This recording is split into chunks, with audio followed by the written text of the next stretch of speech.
The data is pretty stark. If you go into a morgue and there's 5 people who've died by suicide, 4 are men. They are 3 times more likely to be addicted, 3 times more likely to be homeless. So when we say we have a homeless problem and an addiction problem, it would be fair to say we have a male homeless and a male addiction problem. 1 in 7 men are now referred to as NEETs, and that is neither employed in education or in training.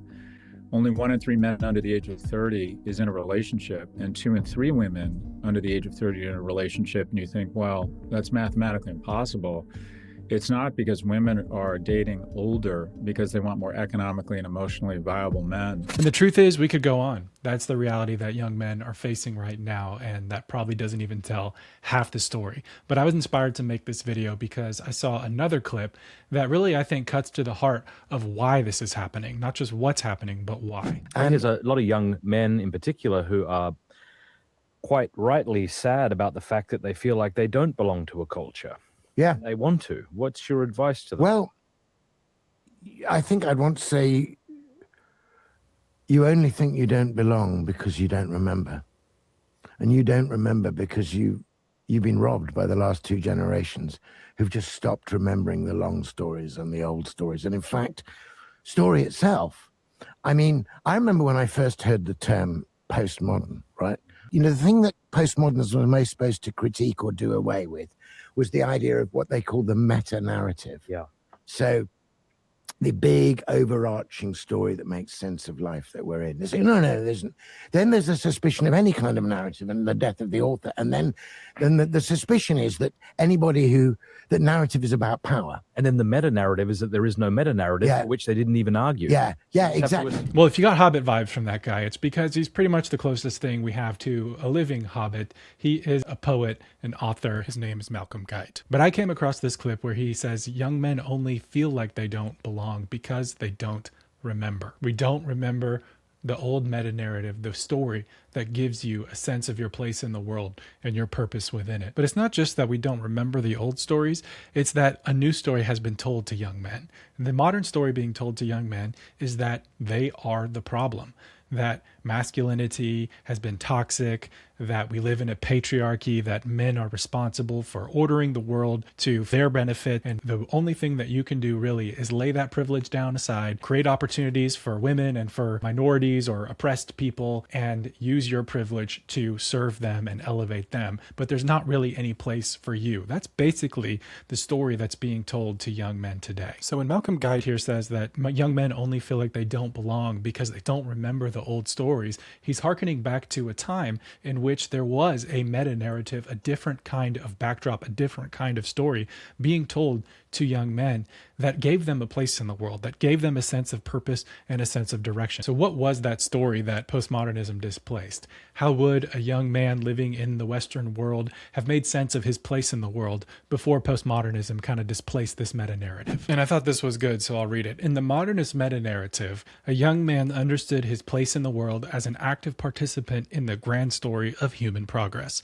Through reason, science, technology, industry, and Western civilization's advance, he could build a better future, tame the wilderness, defend freedom and order against chaos or tyranny, and achieve personal mastery and moral character by leaving home, facing trials, and returning transformed with contributions to family, nation, or empire. And you don't have to look far to look for examples of this modernist meta-narrative, even in Hollywood. If you look back at some of the most culturally transcendent and resonant works of the last 50 years, yeah, I'm thinking about Star Wars, I'm thinking about Lord of the Rings, Harry Potter. These are all very archetypal, modernist sort of meta-narrative stories in which you have a young hero who's an ordinary young man or young person who receives a call to adventure, is invited into the unknown, meets a guide, follows this sort of Joseph Campbell archetypal pattern of the hero's journey. And those themselves are kind of modern retellings of grand narratives that stretch back to the origins of Western civilization. You think about the stories of King Arthur or the Norse sagas or even the Greek myths. There's elements of this kind of hero pattern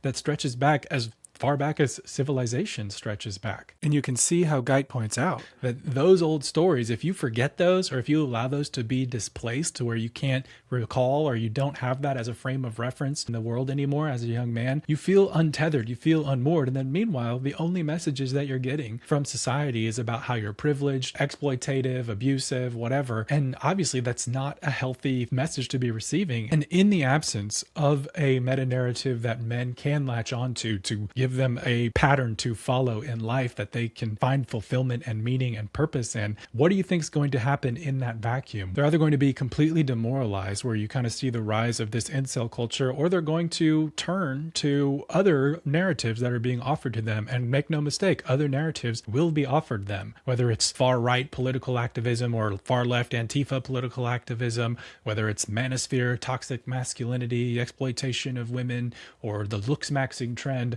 There's going to be other narratives that enter the fray that are going to try to appeal to young men because they have energy, they have impulses, they have ambition, and that needs to be channeled somewhere. And if the mainstream society is not going to give them a path to pursue or a pattern to follow, and it's just going to say, get to the back of the bus, there's no place for you here, well, guess what? You're going to have a very dysfunctional and broken society. So what's the antidote to this? It is remembering these old stories. But it's not just merely remembering that these stories exist, but it's finding your place, finding a connection within the broader narrative of human civilization, and realizing that, yes, I can be a part of constructing something. Yes, I do need to shoulder some responsibility. The world needs me. I have potential to fulfill. I have something to offer the world, but I have to go through the hard process of leaving my comfort zone, going out into the world, facing my insecurities, facing whatever challenges await me out there, developing my character, developing my skills, and going out and conquering and accomplishing something. Young men, that is what you're made to do. So let that awaken in you. When I was talking with my wife about this, she referenced in the movie Hook where Peter Pan can't remember who he was, and because of that, he can't fly. But once you remember your place in the story, once you remember that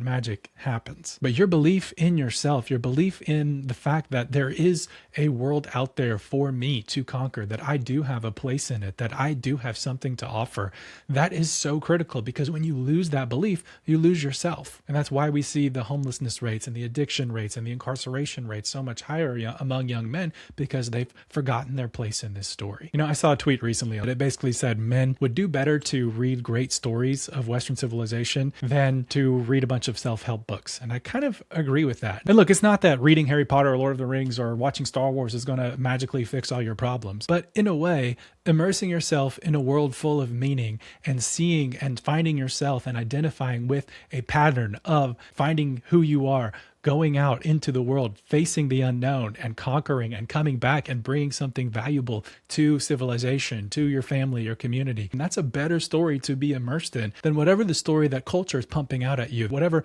modern Hollywood's pumping out at you, that political figures are pumping out at you, that the manosphere are pumping out at you. Go immerse yourself in some great literature or great films that are at least 20 years old and ideally even older. But that leads me to kind of where I want to land the plane here, because as much as there's tremendous value to be found in the great work and great stories of Western civilization, really there's one story that is at the core of Western civilization, and that is the story of Jesus Christ. And to flesh that out, I'm going to play one more clip from Timothy Keller. J.R.R. Tolkien wrote this about the gospel. He says, the gospels contain the story which embraces all the essence of great stories. This story has entered history and the primary world. This story ends in joy. There is no tale ever told that men would rather find was true, and none which so many skeptical men have accepted as true on its own merits. To reject it leads either to sadness or wrath. This story is supreme, and it is true. Legend and history have met and fused. Now, when he says legend and history have met and fused in the gospel, I think I know what he means, because I know enough about his writing. He was saying, look at the gospel. Think of all the greatest legends, all the greatest stories that have moved you the most, that actually sort of heal your heart a little bit of the world weariness. You go into a movie or you read a book, and the ones that are so, the heroes, or the people who sacrifice everything to save us, or stories that end with joy, unlooked for, because it seemed like there was no hope, and yet joy comes in and happy ending. He says all of those stories, which move you so much, all those legends, all those fairy stories, which are so delightful, but they're fiction. Yet they all find their reality in Jesus Christ. Because through Jesus, you will escape death. He is the ultimate hero. He brings joy from beyond the walls of the world. He brings joy beyond all hope. How in the world could this possibly be? In the gospel, legend and history meet and are fused. Believe the gospel and look into it and look into it and look into it. Long to look into it. It will heal your heart of your world weariness because it will fill you with hope. So if you're a young man who's feeling rootless, who's feeling a lack of meaning, I encourage you, immerse yourself in some of these great stories. And I think you'll begin to find that you do have a place in this world. You do have something to offer. You are created uniquely with God-given passions, abilities, talents, things to offer the world that no one else can. And one of my favorite scriptures recently has been Proverbs 25, which says, "Purpose lies in the heart as deep water, but a man of understanding will draw it out." I encourage you, whatever you're doing, start to dig deep into yourself, into the great stories of old. Remember, like Peter Pan, that you can fly.